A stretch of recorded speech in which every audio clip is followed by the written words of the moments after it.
Olá, vamos para mais uma aula de ciências.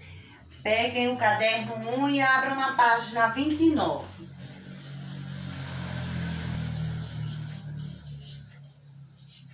Ciências, caderno 1. Luz na antiguidade. A forma como utilizamos a luz e todos os fenômenos decorrentes dela sempre se fizeram presentes na vida do ser humano. Civilizações antigas, como a Inca e a Azteca, acreditavam que o Sol era um deus, devido à importância da luz solar para o plantio e para a colheita. Veja só. Observe aí essa imagem. Então, os astecas desenvolveram um calendário muito preciso, no qual o ano era dividido em 18 meses, cada um com 20 dias.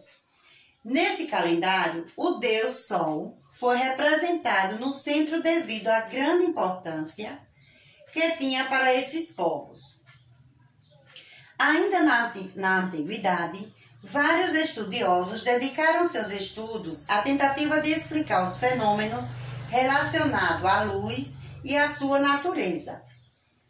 Então, observe que no meio nós temos o Sol.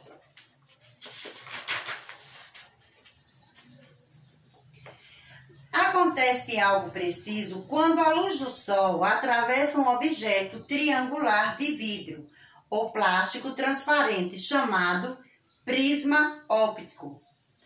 Nos dois casos, o efeito é o mesmo, pois a luz branca do Sol é separada em várias cores. Esse fenômeno é chamado de dispersão da luz. Então, observem aí, a figura e a luz, que é transparente isso aqui.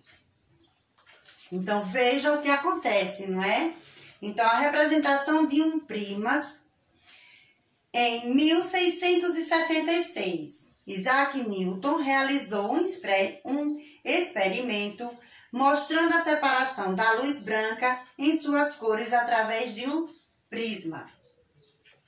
Quando a luz passa de um meio para o outro, ocorre um fenômeno chamado de refração. Refração da luz. É o que acontece quando a luz atravessa o prisma. Observe que, ao atravessar o prisma, o feixe de luz passa do ar para o interior do vidro do prisma e volta novamente para o ar. Quer dizer, ele atravessa o prisma, não é? Pode observar. Nesse processo, cada feixe de luz sofre um desvio diferente em sua direção, o que permite observar as diferentes cores que formam a luz branca, da mesma forma como ocorre com as gotículas de água que formam o arco-íris. Isaac Newton fez um experimento para comprovar a ideia de que a luz branca é resultado de uma mistura de cores. Será que é possível realizar um experimento parecido com o que Newton fez e chegar ao mesmo resultado? Ficou curioso? Então, se ficou curioso, quiser conhecer o experimento do Newton, acesse o site. Então, aqui tem um site, caso vocês queiram se aprofundar nessa experiência de Isaac Newton. Cor dos objetos. Quando a luz bate em um objeto translúcido ou opaco, que nós estudamos, lembra? Parte dela é absorvida pelo objeto, processo ao qual chamamos de absorção. E outra parte é refletida, processo ao qual chamamos de reflexo. A cor que enxergamos em um objeto opaco depende das luzes que ele absorve e das que ele reflete. Por exemplo, se um objeto reflete a cor vermelha e absorve as outras cores, ele é percebido como vermelho. Podemos dizer que a luz que o objeto é capaz de refletir depende de dois fatores: o material de que é feito e da cor da luz que o ilumina. Nós temos aí o quê? A imagem de uma flor, de uma rosa. Na imagem acima, podemos ver que a rosa vermelha consegue absorver todas as cores, menos a vermelha, que é refletida. Por isso, quando olhamos para a rosa, a luz que nossos olhos captam é vermelha, ou seja, essa é a única cor que a rosa reflete. Então, vocês observem aí, no livro de vocês, essa rosa. Então, é verdade, quando estamos olhando para uma bola colorida, conseguimos identificar todas as cores porque nossos olhos emitem raios visuais? Não é verdade. Nossos olhos recebem a luz refletida dos objetos. Por isso, conseguimos identificar as cores da bola. Certo? Então, aí tem um desafio, que observa a imagem ao lado. Por que a menina consegue ver a própria imagem no espelho? O espelho é uma superfície lisa que reflete a luz que o atinge. Certo? Por isso, a menina consegue ver a própria imagem no espelho. Bem assim a gente, quando a gente está de frente para o espelho.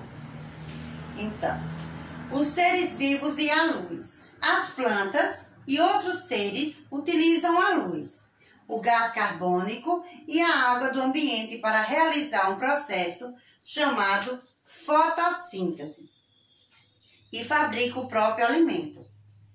Então, aí nós temos o processo da fotossíntese. Para muitos animais, a luz é uma importante fonte de informações sobre o ambiente. Por exemplo, as minhocas que não têm olhos bem desenvolvidos são sensíveis à presença ou à ausência de luz no ambiente. O sono, a variação da temperatura do corpo ao longo do dia dos animais, a germinação e o florescimento das plantas são outras funções dos organismos vivos, que também são influenciadas pela luz e seguem um padrão que depende da duração dos dias e das noites. Como eu enxergo o que está no ambiente? Você já parou para pensar como é maravilhoso acordar pela manhã, abrir a janela e absorver o sol? E observar, né? Observar o sol, as nuvens, os pássaros, as flores, enfim, tudo que está ao seu redor. Tudo que acontece, tudo que acontece está relacionado aos órgãos do sentido. Então, para a gente ver, a gente tem que usar o quê? Nossos olhos, que é um dos órgãos do sentido. Quando contemplamos a beleza de um dia ensolarado, ou até mesmo de um dia de chuva, utilizamos um dos sentidos, como eu acabei de dizer, que é o sentido da visão. Nossos olhos são os responsáveis por captar a luz ambiente e direcioná-la a uma pequena região no fundo do olho. Nessa região, há estrutura capaz de converter a luz em sinais elétricos que são enviados para nosso cérebro.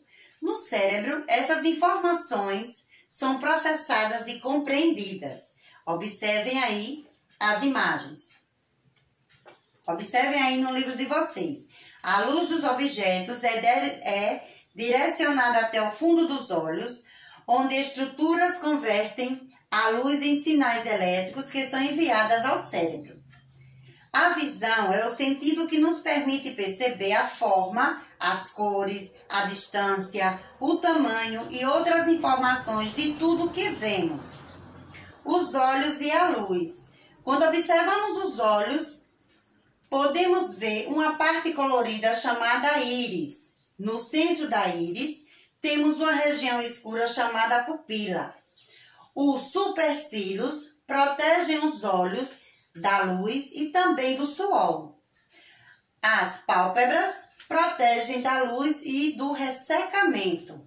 Os cílios evitam que a poeira e outras partículas trazidas pelo ar entrem nos olhos. Então, veja aí, supercílio, as pálpebras superior, as inferiores e os cílios. E a íris e a pupila dos nossos olhos, certo? Observaram a imagem aí no livro de vocês? Ótimo. É dessa forma que são os nossos olhos.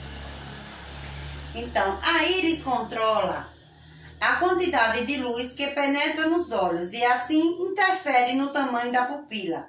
Observe a imagem. Observou? Veja a diferença de um olho para o outro.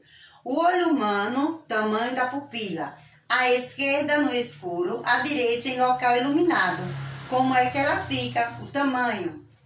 Quando estamos em um ambiente bem iluminado, a íris faz com que a pupila diminua de tamanho. Isso evita que o excesso de luz entre no interior do nosso olho.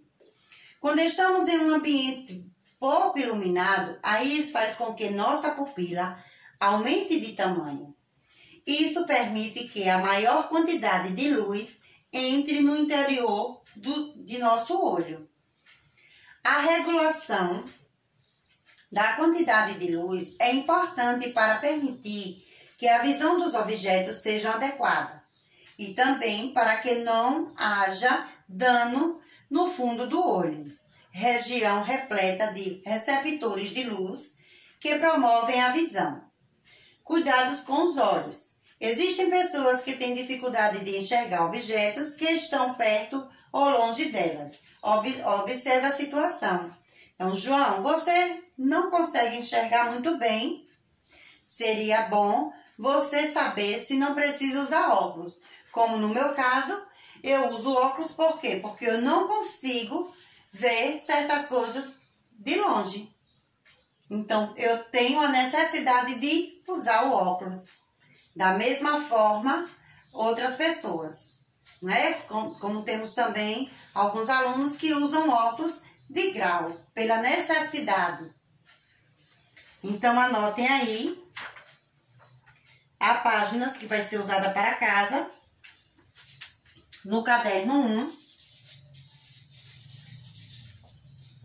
a 38, a 39 e a 40, certo? E logo mais tiraremos qualquer dúvida e continuaremos com o debate sobre os órgãos do sentido, principalmente a visão.